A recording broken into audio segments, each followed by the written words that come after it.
Egyptian children have a childhood that children in the UK couldn't even dream of. Egyptian children have the joy of freedom, something that English children simply do not have.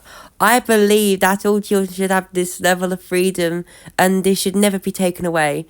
To deprive a child of the freedom to fully enjoy it is abuse, as far as I am concerned.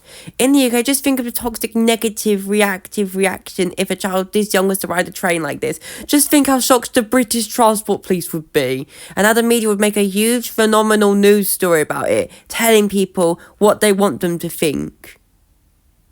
It is disgusting. What is happening in the UK is repression. Children are forced, pressured by society, to give up their freedom and give up their happiness and to give up their natural pure joy of being alive, and they get turned into adults whom are dead inside. And by this, I'm not just talking about riding trains in an unconventional way, but this is a symbol of a far bigger societal problem, which is that people have turned away from living life purely for the reason of enjoying their life. British society does not value freedom or importance of enjoying being alive. In fact, it values the opposite. And one of the biggest forms of repression in the UK is school. The entire school system is about bullying and control. Young children enter the school system full of happiness and potential, and if successful, they leave the school system like a zombie, with everything good about life taken away from them. Teachers are bullies whose job is to take away children's creativity and to make them conform to being ready to enter the faceless world of crappy minimum wage jobs.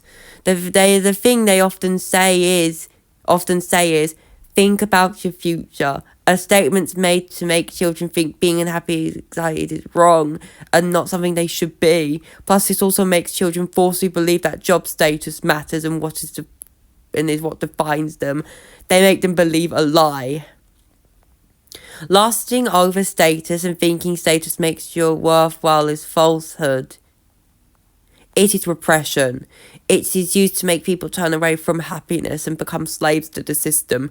The truth is that status means nothing. I am talking about both the status of you feel of what job you have, plus the status of buying expensive status symbolized, which is usually an expensive car. There is nothing desirable about having an expensive car. It doesn't make you a better person, it does not make your life better, and it does not bring you joy beyond the first month of owning it. If you believe a Lamborghini is a desirable car to own, then you are brainwashed. You are believing a lie, a very expensive lie that makes you waste away your life working long hours to afford a meaningless life that you do not need.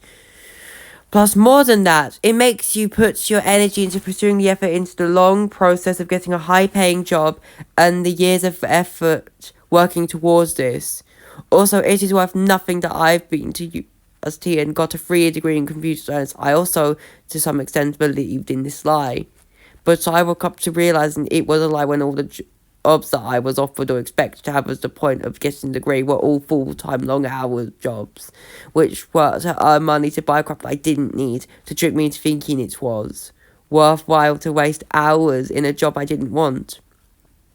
I turned down jobs that paid £50,000 in order to pursue my dreams of travelling, exploring and surfing.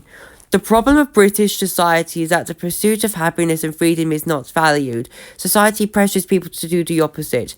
Every single form of the pursuit of happiness is met with pressure not to, and instead become normal and unhappy.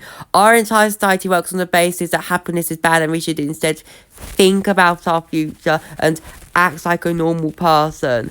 The only form of happiness that is socially acceptable is the type that involves spending money, giving money away to corporations that want as much money from us as they can get. Things like drinking alcohol, attending expensive sporting events, paying for service that we most often won't use much, and of course spending money on objects we don't need.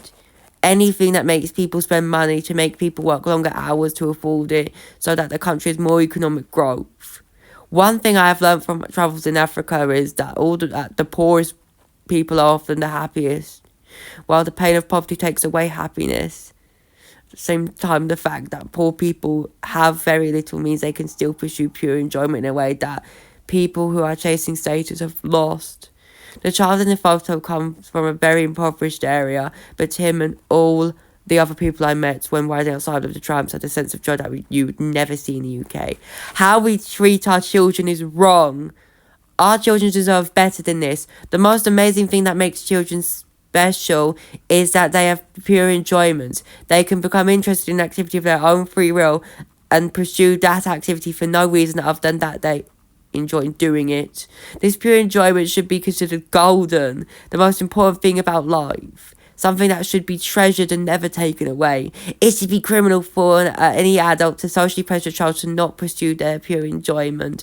Yet this is what happens on a daily basis. Just walk down your local street and watch how most adults interact with children and count how many times the child is told to stop doing the thing they are interested in. Usually because they are told they have to behave, or they are told they should be doing a different for boring activity that society prescribes. Our morals in British society is wrong. The way we view children is wrong. The way we interact with children is wrong. I feel that all adults should have the moral obligation to always go out of their way to help a child pursue the thing they are interested in.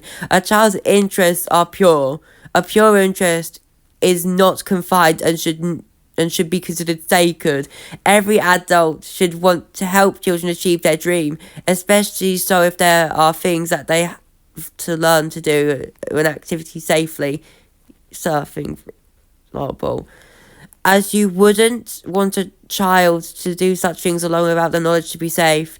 It should be considered a positive thing when an adult teaches a child a skill.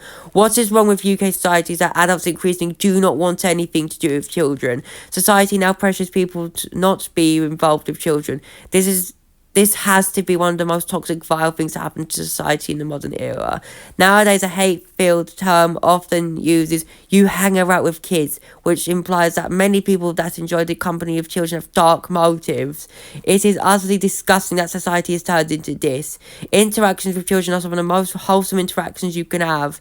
I am fundamentally against the idea of stranger danger. Firstly, all societies on the planet will have people who do bad things. This is a fact of life. And the idea that separating children from adults stops bad people is false. If someone has bad intentions, they will just go to greater lengths to carry them out. Meanwhile, you are depriving adults and children of having wholesome interactions. You are depriving children from experiencing the people in it who they can learn and gain experience from. And you are depriving adults from having interactions that are pure and untamed, which you can't have with another adult.